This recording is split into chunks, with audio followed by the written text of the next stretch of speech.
Welcome to JordanCon. This is the first panel after opening ceremonies, and welcome to the Rivets and Robots track. This is, we always start off, and by always, the last 2 years, we always start off with the science facts for the last year. A lot of audience participation, so if you know a science fact or factoid, feel free to pop up. I'm Sean. I'm the track director for Rivets and Robots, and next to me is the very intelligent and cooperative Nancy McCullough. Hi, I'm Nancy McCullough. I'm actually a microbiologist. I specialize really right now in microbiology with parasite research and water. I'm also a cosplayer, I'm also a knitter, a beekeeper, also, and a martial artist. There we go. So welcome. Thank you for coming to the panel. I promised one of our chair people that we'd wait for do the space stuff later in the panel because he wants to be here for it. So let's, if you could, let's start off. Could we talk about bees? Bees? Sure. What do you want to know about bees? Well, they swarm. They do. Besides that, they can't carry a tune either. Well, I learned, this is a new science fact for me, I learned that honeybees, when they swarm, you shouldn't spray them because they're not actually really trying to attack you. They're just sort of protecting the queen. Swarming, when bees swarm, I know it's everyone sees it's like, oh no, it's a cloud of bees coming toward me, what am I going to do? But there's nothing for them to protect. So it's basically, they're just looking for a new place to go. So they're not interested in stinging you, not interested in attacking you. 9 times out of 10, they're not interested in attacking you anyway. So, because for them, it's a death sentence. They sting you, they're dead. Now they can sting other bees, and they can sting other things and not get, not die, but under humans, because we have the elasticity in our skin, the stinger gets caught. And so basically they eviscerate themselves. So it's a last ditch effort. Yes. I don't really know how anybody would know this, or if you even do, but I'll throw it out there. Do bees kind of know that they die when they sting? I don't know. From what I've seen when they sting you, because they have tried to sting my gloves a few times, and they'll know that there's something wrong, but they're going to keep going anyway. So it's not so much. I think they know, but they don't know. They're not necessarily trying to like stay alive, but they know that maybe stinging is like a last resort. Yeah, they know that if I'm going to do this, I'm probably going to die. So, yeah. Now, something else interesting too, I think it was Honey Nut Cheerios, I don't know, one of the people were sending out seeds, like sunflower seeds. Yeah. So could you tell us why that's a bad idea? The big thing is that they're dealing with invasive species, because some plants that are okay here are not okay somewhere else. A prime example, this is not a plant that you'd see normally, but like water lilies. They're pretty, but they're actually beginning to choke out some of the water systems because they're just growing and growing and growing. If you're from Georgia and the Atlanta area, you see all the kudzu? Same thing is choking up a lot of the area around here. So unfortunately, each state has different invasive species. So, sunflowers may be okay here, but if you go to Wisconsin, they're not good. Or you may have, I'm trying to think, wisteria here, and it's an invasive species, but it's contained invasive. You go somewhere else, like Texas, that has that nice warm climate where they just keep going and going and going and going. They will choke it out and will threaten the native species. So some plants have become naturalized, so it's okay. Other plants have not. Same thing with like lionfish. They're an invasive species, and we have problems with them here in Georgia. Same thing also with what are they called? Besides the zebra mussels, is the snakeheads. Does anyone know what I'm talking about? The fish? The fish. Yes. We had them up in Maryland for a time. Mm-hmm. Those are also a problem too. So and you're even seeing now in the metro area alligator sightings because the weather's been so warm, so they're just coming out. But there's only like 2 or 3, so it's not so bad. If it was a Florida game, I wouldn't be surprised, but So, yeah. Have there been any advances in the last year as far as more awareness of, or more science as far as why the bees are disappearing, or? There's a lot more research. They're offering a lot more grants. There's a lot more studies. Maryland, if you're from Maryland, Original.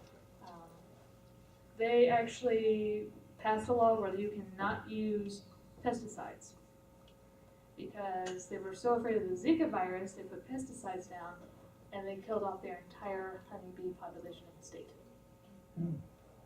Everything to get rid of mosquitoes. And the thing is with bees, you don't really need a pesticide because they're not chewing up your plants or anything like that. Right. They're just there. But, so there is that. Maryland is now, you cannot use any pesticides, or if you use pesticides, you have to use a specific type. Over in France also, they're having problems with hybridizing of their plants. Because the pesticide would get to the ground, the plant would take it up. And so, as the plant germinates and seeds and everything, that toxin is going with it. So now there are some plants that bees can't go near because they're so toxic to them. So there's work on that. There's work on trying to fix the collapse. A lot of it is like going back to ground and just working on that, working on like the monarch butterflies, trying to keep them still going and things like that. So you'll see a lot of milkweed gardens and plant gardens and all this other stuff for them to keep going and find out, what bees like, why you're having pesticide problems, everything like that. Is there anything that we can do other than becoming a beekeeper ourselves? Is there anything people can just do, from the plants they plant, or not using too many chemicals, not that sort of thing? Well, the first thing is if you see a bee, please do not panic. Because I see it all the time of them freaking out because it's like, it's going to sting me. And I'm going, no, it's not. Yes, it is. No, it's not. How do you know? Because it followed me 5 feet here. It's not going to sting you. It's curious because you smell like roses. But it's not going to attack you. And a lot of it is just being mindful of things. So just, if you have to go out and spray in the evenings and let it evaporate overnight because the bees are not out at night. They actually go home and go to sleep like everybody else. So just, if there are bees in your pool, don't panic. They're just thirsty. They're not looking to come home or jump off your diving board. They're looking for the electrolytes in the water. Just things like that. So the big thing is don't panic. Please do not panic because I don't want to get a phone call. Someone freaking out because a bee is chasing them.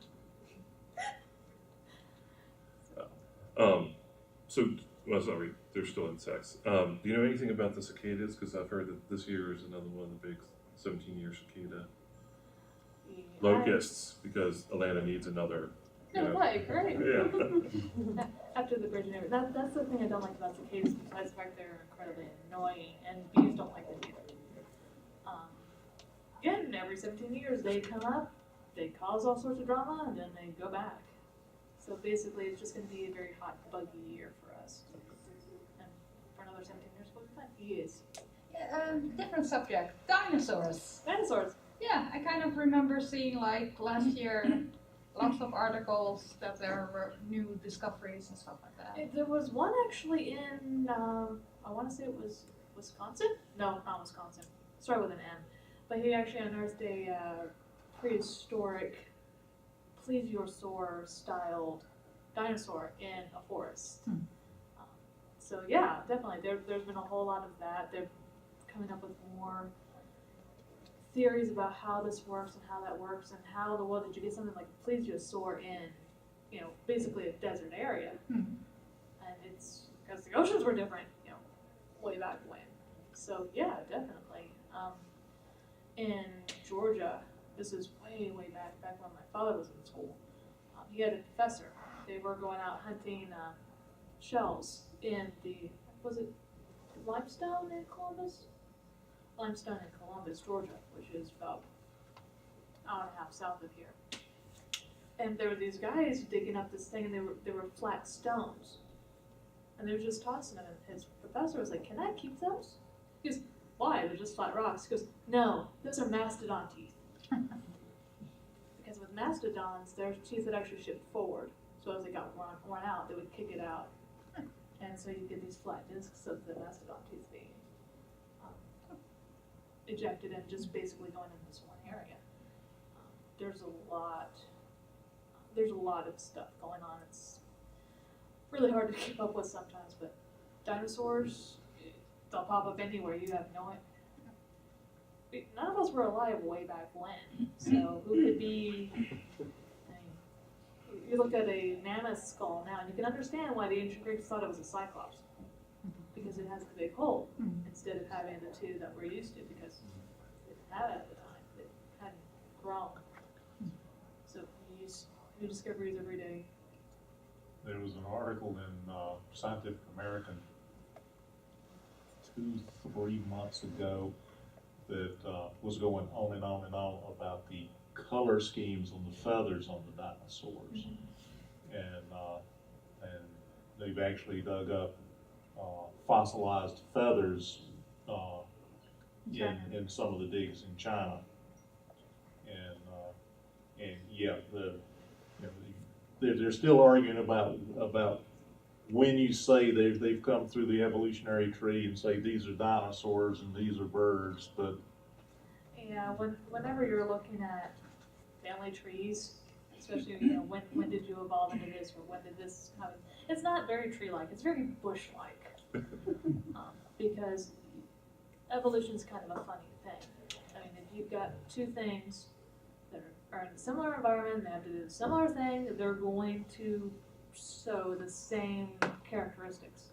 They may not be genetically related, but you see that a lot in bird beaks. The difference between the seed crushers and the insectivores and all that. If you look at a cardinal's beak, it's very blunt. It's almost like a parrot. Whereas if you look at a woodpecker, they're very slim. And it's simply because of the food source. And then you have something going coming in from that. So. Does anybody have any dinosaur comments? Everybody likes dinosaurs. Yeah, they just had a movie. Another one. Yeah, another one. And they're going to do another one as well, I think. Nice. Yeah, it's only too bad that's.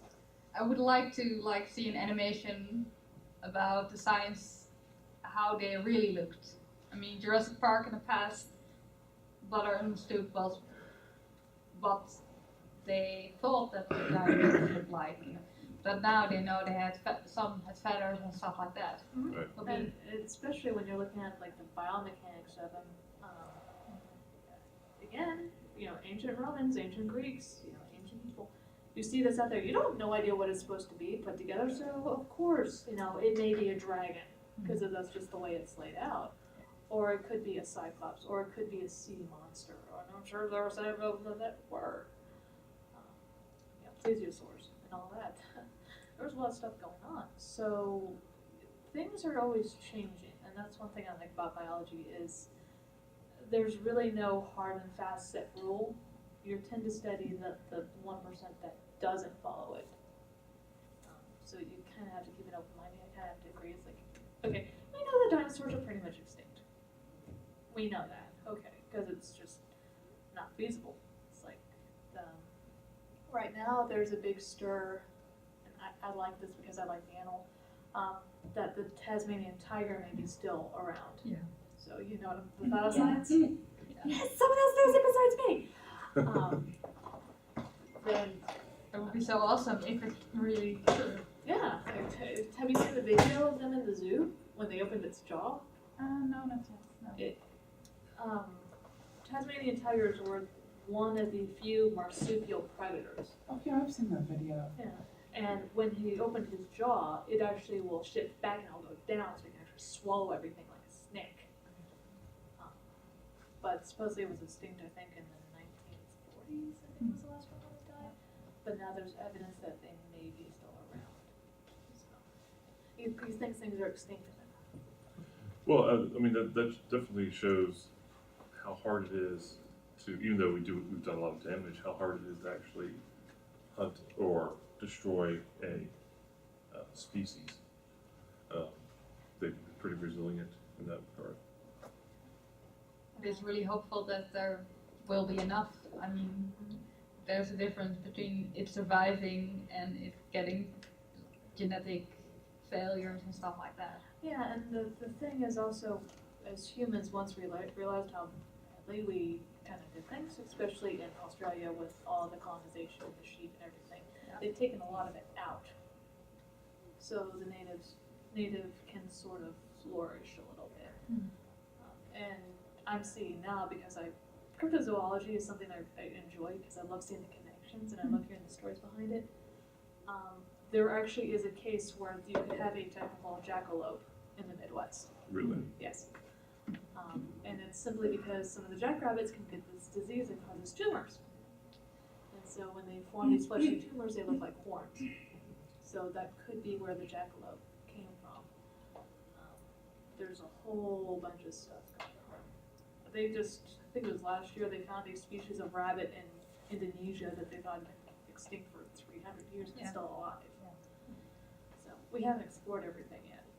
There's a lot even in the United States we haven't explored yet. There's a lot of stuff in the ocean we haven't explored yet. So to say we know everything is kind of egotistical. Well, there are still so many species of, I guess, of animals and plants in the deeper oceans where we really haven't been, except speculative fiction, as it were. So I thought of a thing, which is not a good thing to go through. But there's a lot out there. Plants are a little more played out because we see them all the time, and a lot of them hybridize, so it's not so amazing when we find a new species. But when it comes to animals, the bioluminescence, if you see the goblin sharks or the Greenland sharks, or these oarfish, which you don't see very often because they live so deep and they'll only come up once in a while to check things out and then they'll go back. So to see one of those, it's okay, I can see where they got this idea for this monster or this thing, or that actually lives in the ocean. I don't think I want to go swimming anymore. So, in your field, microbiology, what has, over the last year, has there been anything very exciting or anything really new? And really exciting or really scary, because I got both. I think we'll take both. Right now, a big hot topic, not necessarily in mine's field, because mine's parasites of water and drinking water, not every water, is the rise of these super bacteria, that's what they're referring to them as, that they're not affected by anything. So that's a real big thing, and that's a real big concern, are that these super viruses. To me, a virus is not alive. It doesn't do anything that, all the criteria that you need to be alive, it doesn't do. It basically hijacks your cells and just goes bonkers. It doesn't produce on its own, it doesn't eat, it doesn't do this stuff. So calling it a virus live, no. Viruses, you have to wait to their course. Now, bacterial infections, strep, staph, stuff like that, you can use antibiotics on. So, antivirals are a little different, but there's a lot of concern, especially with vaccinations and superbugs and all the stuff that's been going on with Disney. I'm sure you guys heard about the mumps case. Was it mumps or was it measles? Measles, I think. Yeah. And how many of them got infected? 40-something, I want to say? Yeah. And they're all kids. Yeah. That's a real big concern. Yeah. So there's a whole lot of upset of, well, do we do anything? Do we not? Can we study it? Can we fix it? And personally, for me, a little dirt's not going to kill you. A lot of dirt will, but a little dirt won't kill you. It actually is healthier for you to have a little dirt than nothing at all, because your body just gets used to it. So something like measles is a great example. That is something that will never, or is that something that will ever really be rid of? No. There will We still have always. cases of bubonic plague. In Colorado, we have about 10 cases a year. I kid you not, we actually do have bubonic plague, and usually in Colorado.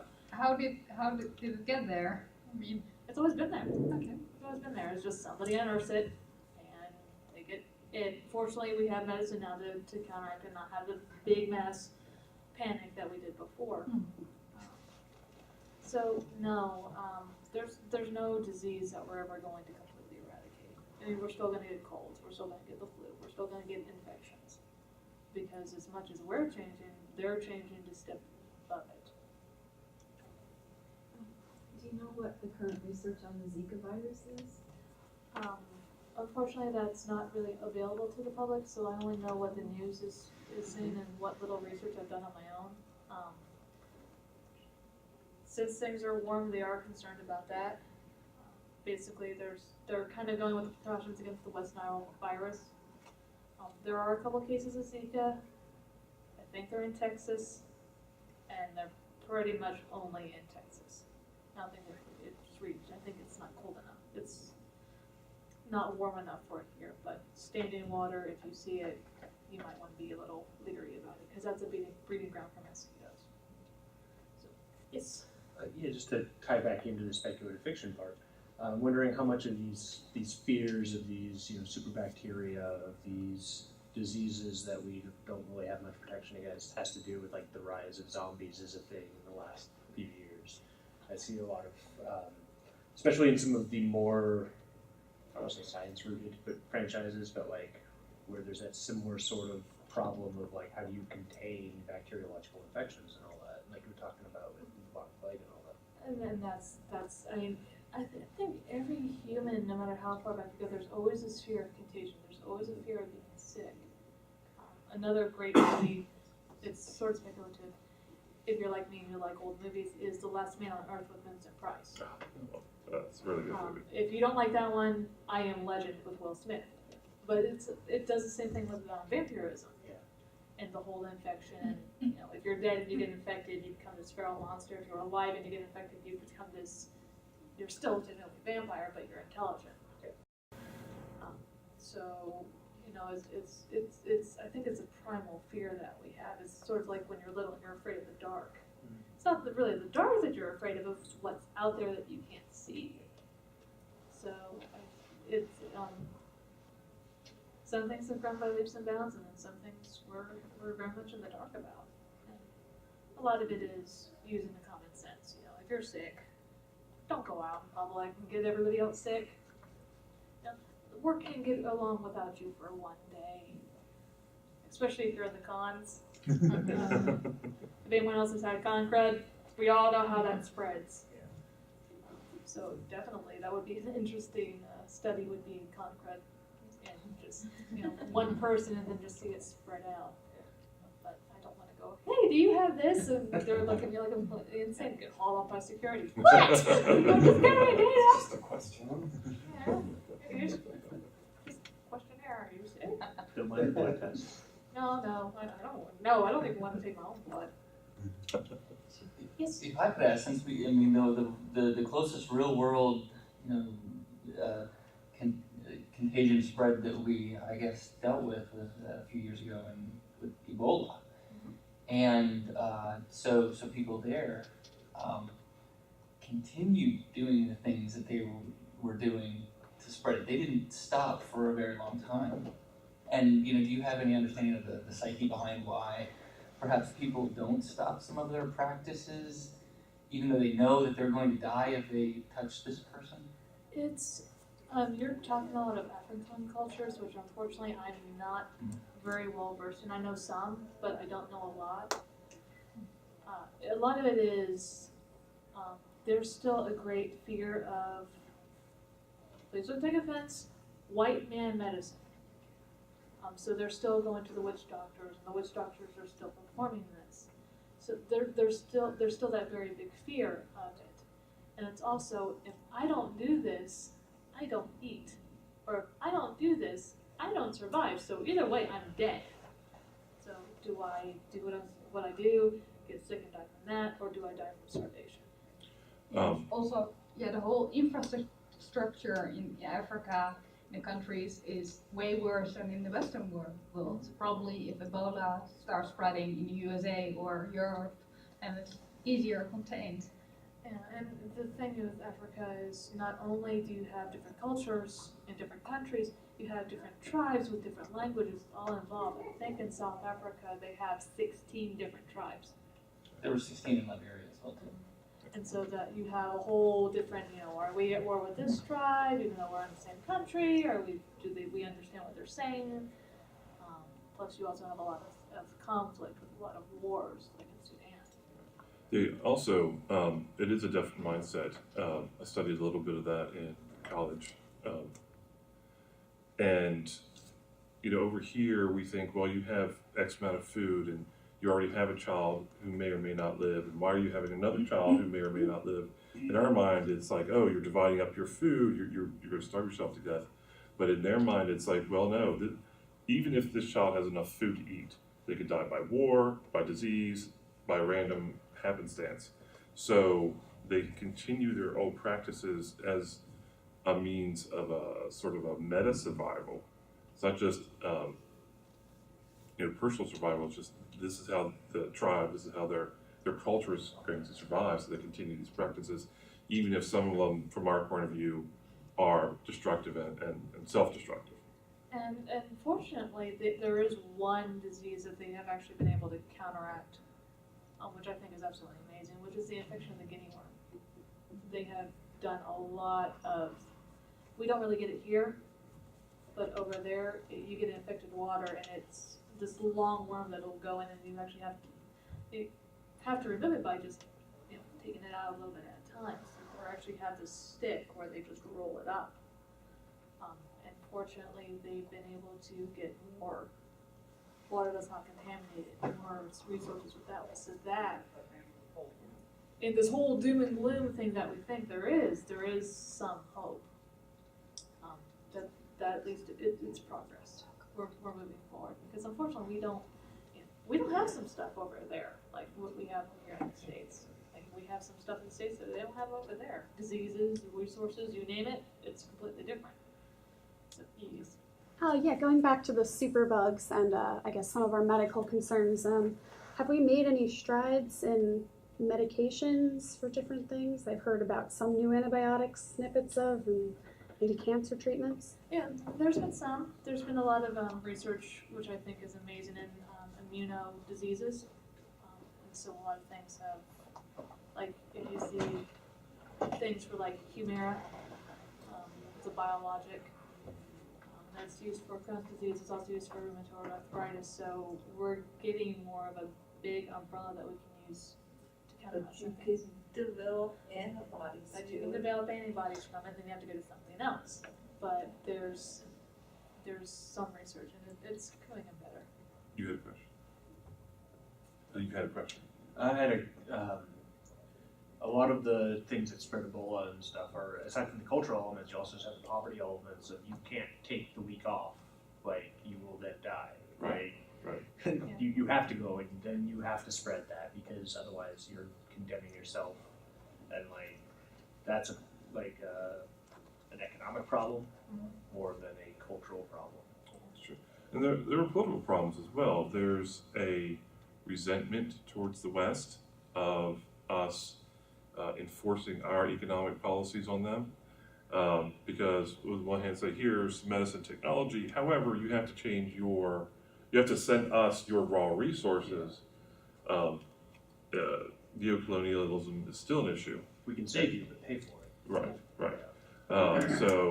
We just divided up your tribal lands willy-nilly because we wanted to have a straight line here. Right.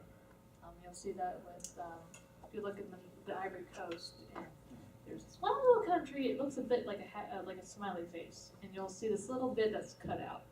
It's because one side was colonized with French, the other one I think was the Portuguese. Yeah.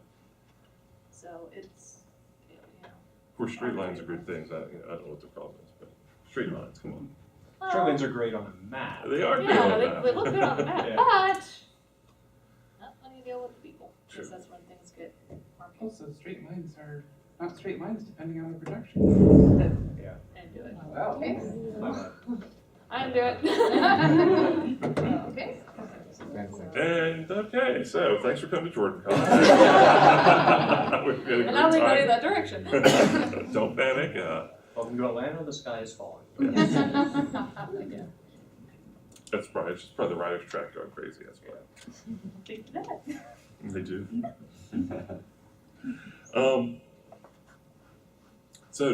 Before we will get to space here in just a second, did anybody else have any other thoughts or questions? More another research. I read that they were doing research with mice about reversing aging, and that it looks promising. Yeah. Or not. Research that looks promising doesn't always turn out promising. In 150 years, it'll be great. Yeah. I mean, it's like, oh, there's no problem with me carrying this radioactive isotope in my pocket. Bad, Mary Curie, bad. And now we're going, no. Or, oh, I just let my sandwich get moldy. Won't do anything if you get penicillin. The whole sandwich thing wasn't on there at all. Well, I mean, I think that ties in pretty well to speculative fiction. What if tomorrow we could give you something that would help you live healthily to 200? How is that going to affect our societies? Are we going to stop having children? We're already having children later in life, which I've read, I don't know if it's accurate or not, but I've read that is extending, people are living a little longer, and thus they're having children later in their lives. There are ramifications for essentially a fountain of youth that I don't think that the 7.6 billion people on this planet are quite ready for. Resource consumption, waste. Yeah. And that's Who has access? Yeah, who has access would be a big one. And who has jobs, and do you want to wait till you see it with royalty. You've lived all your life, now you're 70, you can finally go to work because somebody has retired. Right. Yeah. What does that do to your society? Yeah, we already have a sort of inborn or social time. He's like 18, you can do this. At 21, you can do this. And by 30 or 35, you're expected to have done this. And then at 65 or whatever, you're expected to retire and whatever. And that would upset that quite a bit. I think it could have serious political ramifications as well. Absolutely. Yes. When you connect that with the increased automation of labor and stuff, like we have fewer jobs total as time goes on. So like having more people to do fewer jobs equals conflict. Yes. And it's bad. And are we just talking like mental or physical effects of aging or mental effects of aging too? Just thinking that ramification line. Yeah. 100 years of Alzheimer. Yeah. That would be terrible. Well, what are the moral implications of we can make you live 200 years, but you're going to be, have dementia the whole time? Like, is that a good thing? Yeah, it's Well, I the think trade-off it that was you're willing to actually take. Yeah. Personally, I'm not. I'd rather keep my brain. Yeah. The research was actually both. I mean, Yeah. they actually had the mice. It was like were cellular also- degeneration, right? Yeah, it was also like smarter, remember things and everything, or quicker. The thing But is, they so... become evil. The price we're willing to pay. Well, then you start going into ethical applications of this. And I've had this argument with a writer friend of mine because he was poking my brain. He's like, well, what do you think of this? I'm like, I don't believe in that. It's like, as a scientist or as a human being? I'm like, as a human being.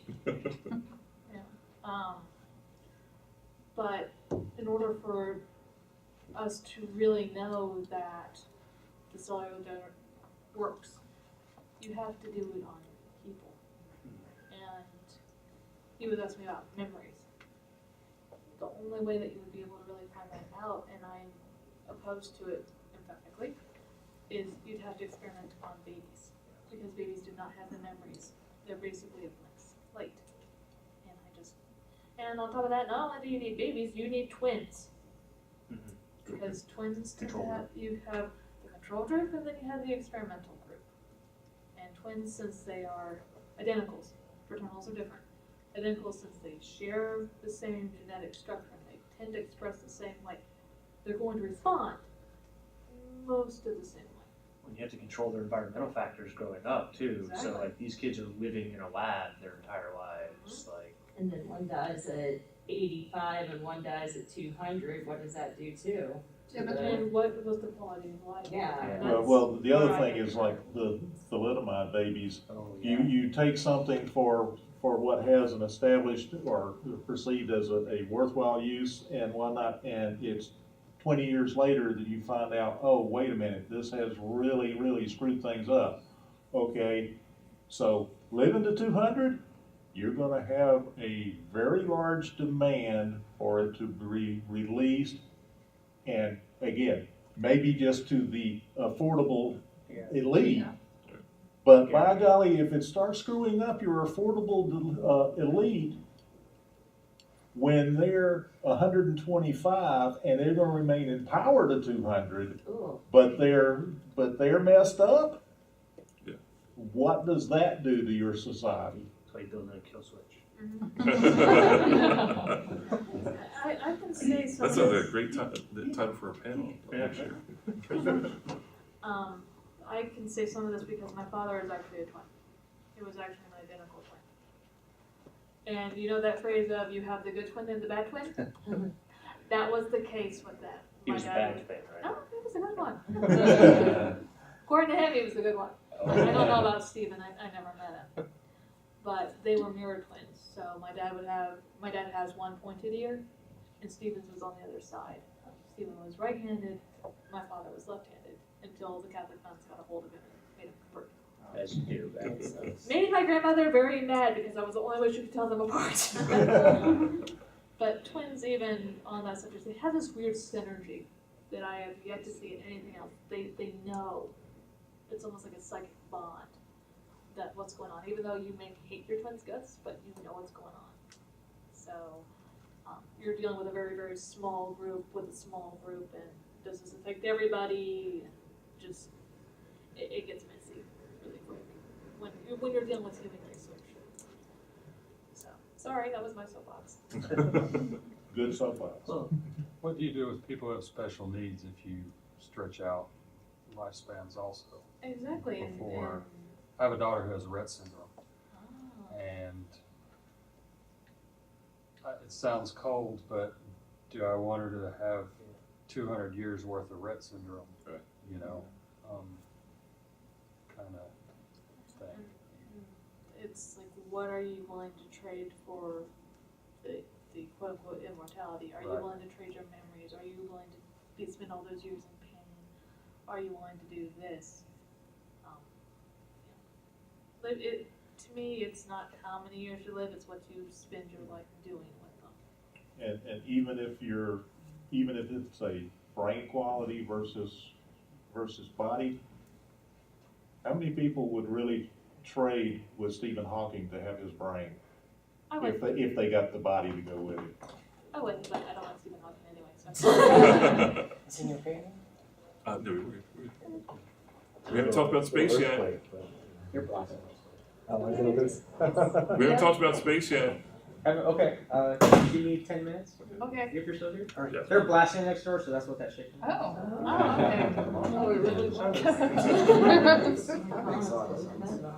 The other thing to think about is the developmental progression. If you're slowing down your cells so that you can have a 200 or 300 lifespan, that means are you now an adolescent until you're 70? So who wants that? I'm not. Oh no.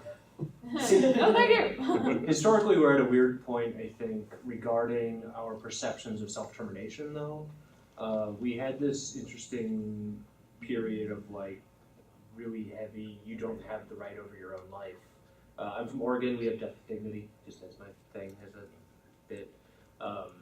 And, like, you jump back 300 years, and, like, yeah, it's a little more accepted that there's a time where you can just sort of decide, no, I'm done now. Right. And if you have a 200-year lifespan, like, that has to come with the right for self-termination.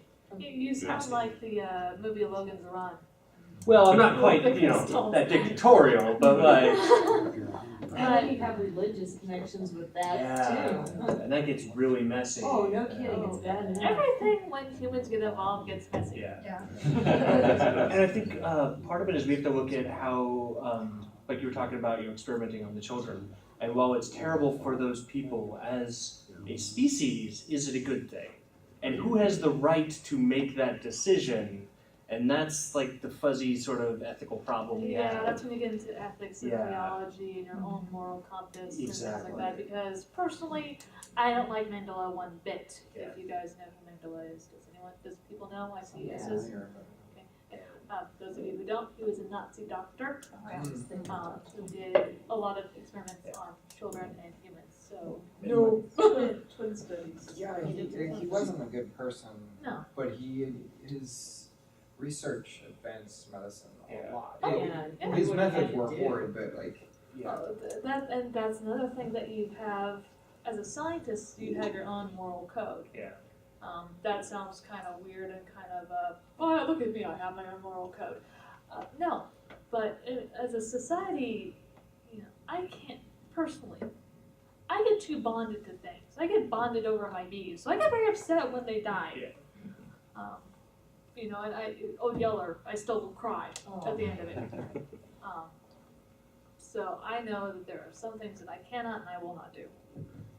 But you also have some who are sociopaths, you have some who are psychopaths, who have no problem doing that. So as a society, yeah, it's a good thing.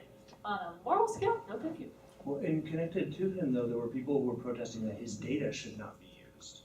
And to me, that is, like, ethically wrong at a fundamental level. But, like, you also don't want to encourage those methods.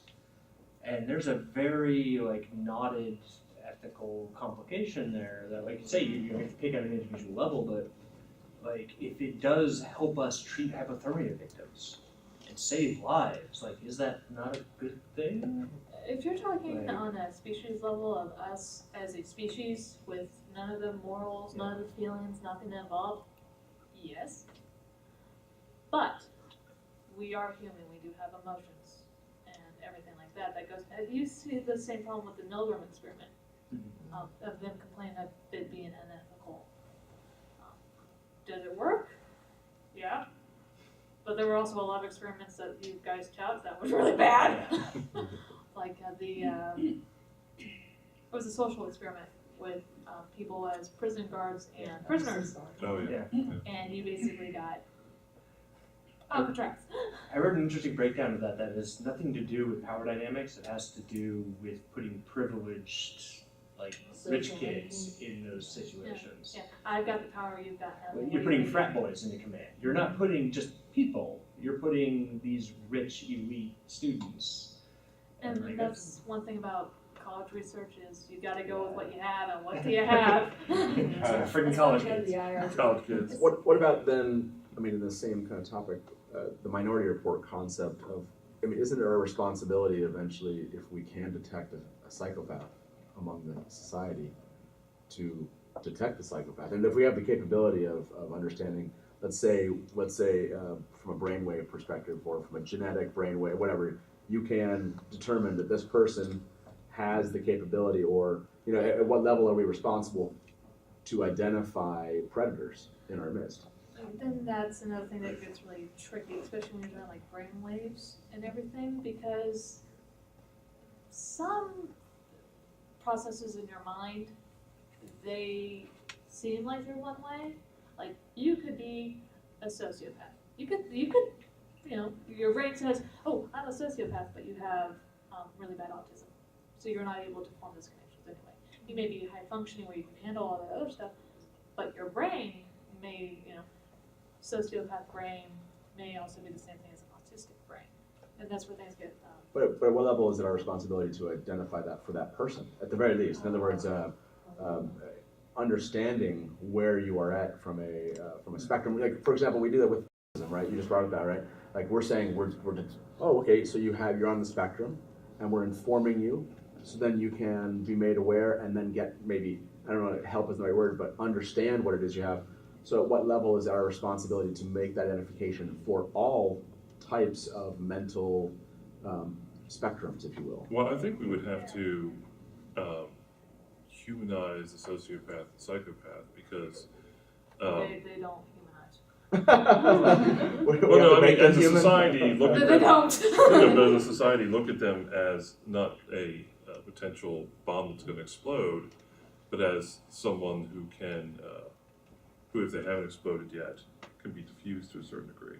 I would think that most mental health care kind of has been on the decline too. So Yeah. if you think of it from catching it early and maybe channeling it or getting the right care. And unfortunately, when you come to mental health, there's still a huge stigma involved with it. I'll say it. I have clinical depression. And unfortunately, when some people find that out, I am basically, oh, you're one of those weirdos who need to be in a sanitarium. Oh, we should have killed you off when you were a baby. I kid you not. I actually had to deal with this conversation with this one woman who told me I should have been dead when I was born because I'm blue-eyed, blonde, and fair-skinned. Wow. Because I have all these genetic mutations, so I should have been executed when I was little. Actually, strange enough, I have a a lazy eye, but I was told the same thing. They were like, "Well, yeah, you have the lazy eye. You probably you should have been killed or got rid of." Like, oh, okay. Okay, did you Yeah, think? Just, I guess, a point of interest with that. I'm actually a therapist, and like hearing different varieties of course, that's the people who get to therapy, you know, with or without a diagnosis of, you know, one sort or another.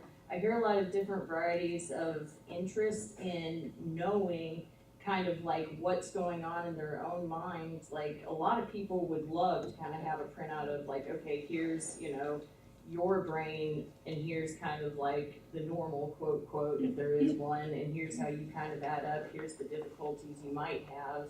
Some people are never gonna, I guess, want to know the progression of those things, or it would be kind of like, well, what's it? You're basically giving me a death sentence. Yeah, it's kind of like, what's it matter at this point anyway, then yeah. And that's the thing is, I've noticed with studying, and this is mostly historical, because again, I'm no therapist, I tend to observe a lot. And also dealing with my own brain. But a lot of people who have mental disorders are highly creative, are brilliant people. Does anyone else besides me know who Faulkner is? Yeah. He wrote most of his music when he was in a manic state. Same thing with Hemingway. Of course, I think Hemingway, I would have preferred if he had just done it earlier. Because I hate Hemingway. Beethoven. A lot of you, Vincent van Gogh, there is definitely, and I say this all the time, people look at me like I'm crazy, there is truly a fine line between genius and insanity. It's like if you become the hero long enough, eventually you're going to turn into a villain. If you stay brilliant as much as you can, eventually you're going to go crazy. Sean, you seem concerned about like dysfunctional sociopaths. And we have a lot of highly functional sociopaths who are running corporations. Yep. Who are, like, very powerful people. No, yeah, unfortunately, their brains are still going to read out the same thing. Yeah, and like it's not necessarily bad for the mental state as long as somebody can work with it. The problem is how it inflicts upon others. And like you were talking about, you know, reading, if somebody's a psychopath, that's fine, they should know. But you don't, you know, future crime them for something that like... Yeah. But we also don't want to give them the sociopath's like starter kit. Okay, here. Yeah. Sorry, I don't want to see another Ted Bundy. Yeah. And then you get into the whole, to take it back to speculative fiction, you get the whole X-Men and the Sentinels thing of like, how far down, like, are you gonna have the kid who's a sociopath, so should we kill you too? Yeah, right. It's a problematic thought process. Yeah, and when you throw in free will, yeah, that's another thing, because you may be a sociopath, but you choose not to explode, or you explode in a way that no one's going to see anyway. And the proper sociopath starter kit comes with, here is how you make good choices. But if you're a sociopath, you don't care! I know, but you have to make them care by letting them know what the ramifications that happen don't to you. care! I just wish there was a bigger, or let me say, less of a big gap in between like medical science and neurology and psychology. If those things were explained better, I think that would give most people at least more info than we tend to give society, kind of like, maybe you act this way because your brain does this. Yeah. It's hard to line up though. Yeah. Just connecting those dots. Yeah, especially with, yes, because the stigma is still a huge thing, and plus a lot with psychology and stuff, it takes time. It takes a lot of time, and people, for the most part, are not willing to wait. They want to know what's wrong now, they want to know how to fix it, they want to know, personally, I don't think that prescription drugs are for everybody. If you need it, that's one thing, but if you can, you know, oh, if I go climb a rock, I got my endorphins and I don't need them. But you don't know that until you sit and talk and reason it out for yourself or with help. And unfortunately, the way things are right now, it's just not going to happen. So let's go ahead. Too much of it is that the brain operates essentially more associated with chaos theory. Which of the butterfly's wing flaps is going to start the tornado?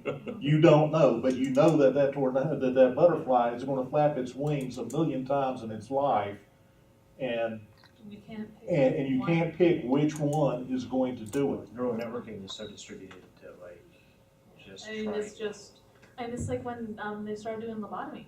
Oh yeah. You know, hey, we're helping these people. No, we're not.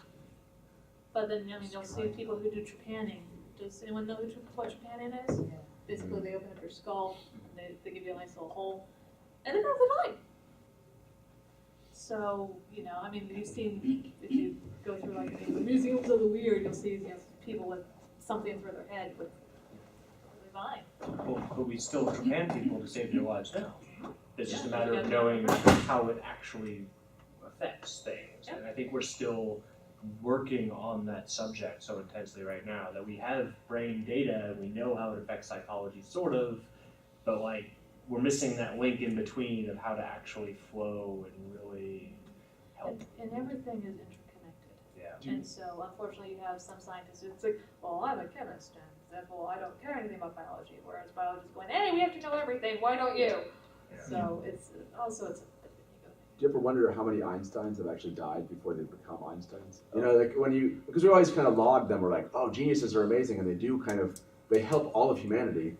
I just kind of wonder from a speculative fiction or from a sci-fi perspective, do we believe there'll ever be a way for us to actively go out and seek out geniuses for the benefit of humanity? In other words, because, I mean, honestly, if you figure you're Newtons and all these guys, you're like, well, it's fantastic, and you're like, yeah, but how many, were there 20 of those that died in poverty or something? You know what I mean? Like, okay, but like, so you're a baby. Sorry, I'm sorry. But in the same thing, it's also, you know, we really haven't seen a lot of geniuses lately. Is that because we're trying so hard to make everybody normal? Well, and where does that run into like eugenics mindset too? When you start looking at how can we make geniuses flourish, that just gets problematic instantly. No genius farms. Yeah. Yeah, I think there's an even more basic problem there, and it's that if you're picking out people and saying, oh hey, you're going to be one of the next Einsteins. Oh God. I feel like, yeah, I just feel like maybe that's not going to work out quite so great. Just reminded of Close Eye. Well, I think that you're probably going to end up with someone who's pretty dysfunctional. Yeah. Oh, yeah, well, I mean, it's like, and this is a great short story, and I would suggest everyone who reads it who's interested in things like that, it's by Kurt Vonnegut, called Harrison Bergeron. Oh, yeah, yeah. That's really good. There's also another story where they're talking about making everybody equal, and so there's guys at a ballet performance, and they're, you know, all the dancers are the same mediocre way, but they're commenting more on the ones who has all the chains and everything because she has natural talent. So they had to bring her down so she would be average on it. Most. Yeah. As a former public school teacher, I'll pick on the education system a little bit. And with my Georgia teaching certificate, I also have gifted certification, but the current, what should I say, young adults have grown up their entire lives under the No Child Left Behind Act. And the testing, in my opinion, the testing that we put on everybody and the tendency to not leave anybody behind is we have really done a disservice to our gifted students because we can't let them soar ahead because that inherently forces people to be behind. And so by not leaving anybody behind, you have to keep everybody back. And that stifles the genius. And it becomes the pace of the slowest instead of trying to speed up the pace of the Instead of going over the bar, we're going to go. So that's what I mean by actively encouraging genius and actively identifying it. I don't mean like curating it in some eugenics form. I guess that could be a sci-fi concept that you would include. But the idea from a society standpoint that you would actively be looking for, because it exists, right? I mean, honestly, and you don't know, right? You don't know what you're a genius in potentially, you know, because you're not going to be exposed to every kind of concept.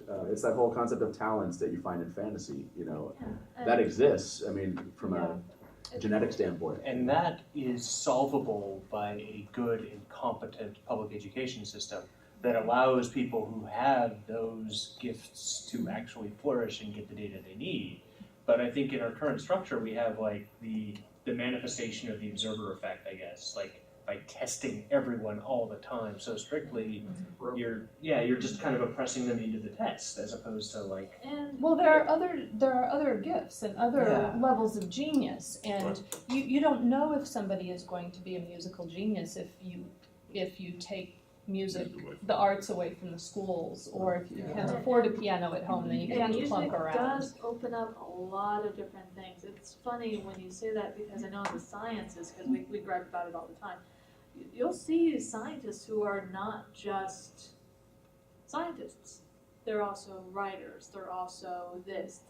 There's a lot of them who are into costuming or into fiber work because it's something else. Music is very mathematical. And music, you know, I play it, used to, and I still enjoy it. And I can tell you when you're out of tune, and she will tell you it's like, no. So you still have that, and I think a lot of it is sort of going which way you want to go. Not everybody wants to be a lawyer. I certainly didn't want to be one. There's a place for everybody. You know, going to college, I don't think is. If you're a doctor, yes, I want you in college and I want you to go through all that other stuff. But there's a lot of stuff to say for experience, hands-on You experience. still need an auto mechanic. Yes, you still need a plumber. And they need opportunities to find out that they enjoy that and are good at it, and then to explore that. And by instead of squishing everybody into one little thing, sort of letting them, you know, not everyone wants to be on this path. Sometimes you want. But schools can't have honor student list because that's degrading to the students who don't make it. But you can have your basketball team and you can publish how many, you know, that so-and-so got 40 points in this game and therefore is a potential superstar. Right. So you promote that genius, but let somebody be noted for having a good math score. Oh, that's bad. Yeah, because that's money. All right, well, let's go ahead and Space. Through space, right? Yes.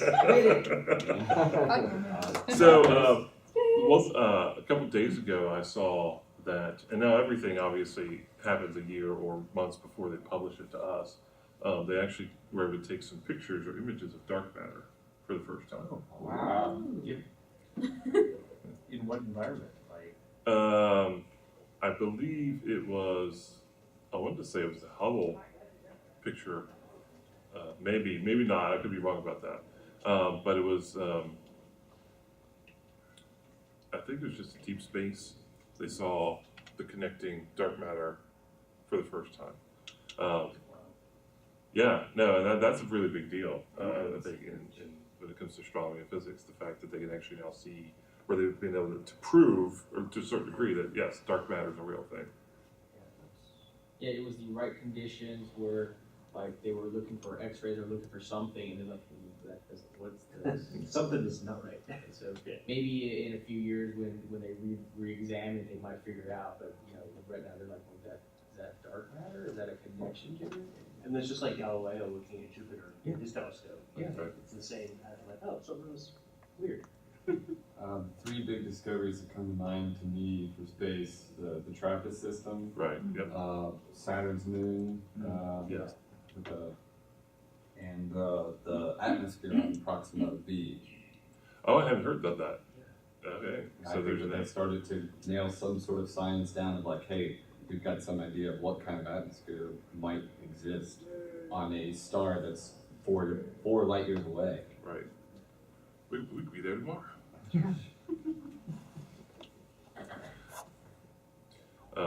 But yeah, the TRAPPIST system was, I think, a very interesting discovery because suddenly you weren't just looking at a system of, oh, here's a Jupiter, here's a rocky planet that might have something somewhere or whatever, that you were like, okay, here's 3 planets in the theoretical habitable zone.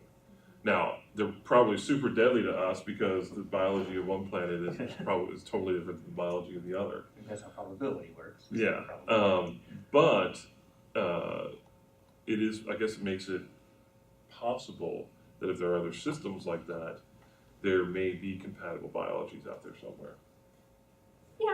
Yeah, and life does find a way. And whenever anyone ever says that, it's like when anyone ever talks about robots, like, oh, you know, our lives are going to be so much easier, we're going to do this, and I'm thinking of Wall-E. Yeah. Yep. But, you know, again, it's sort of, has anyone besides me read The Hitchhiker's Guide to the Galaxy? Oh, yeah. Yeah. With the probability drive and all the different aliens, it's like, yeah, we're still in a hyperspace bypass. Oh, you didn't know? Too bad. So, you know, I think it would be sort of with the teasers, you know, they just, we're gonna, you know, they may be on the planet that we can handle, but, you know, they can handle us, but we can't handle them. Yeah. So, yeah, space is not my frontier, but I try. There's a interesting thing with like the TRAPPIST system too, where like there's enough worlds there that it's almost viable to look at some sort of generation ship concept, where instead of like betting everything on one planet that's probably deadly, you've got 3 of which are probably deadly, and that's better odds. Yeah, so, but it depends on how deadly or not they all out to kill you. Exactly. Because even if 3 planets were out to kill you, I think I'd want to go with the 1. Yeah. Yeah, right. It's really exciting when the James Webb Space Telescope launches in like maybe next year or a couple of years. That they're saying that like, you know, that's going to be a certain distance away from Earth. It's like basically the successor to the Hubble, and they're going to be able to say, oh, this planet from TRAPPIST might have this kind of atmosphere that could support this kind of life. Were you like spectrographic readings of it? I don't know all the specifics of the science and how it works, but I'm pretty sure it's reading the That's really exciting. Yeah. All right, well, unfortunately, we're out of time, but thank you all for coming. It was a great panel. I really enjoyed it quite a bit. So, yay! Thank you very much.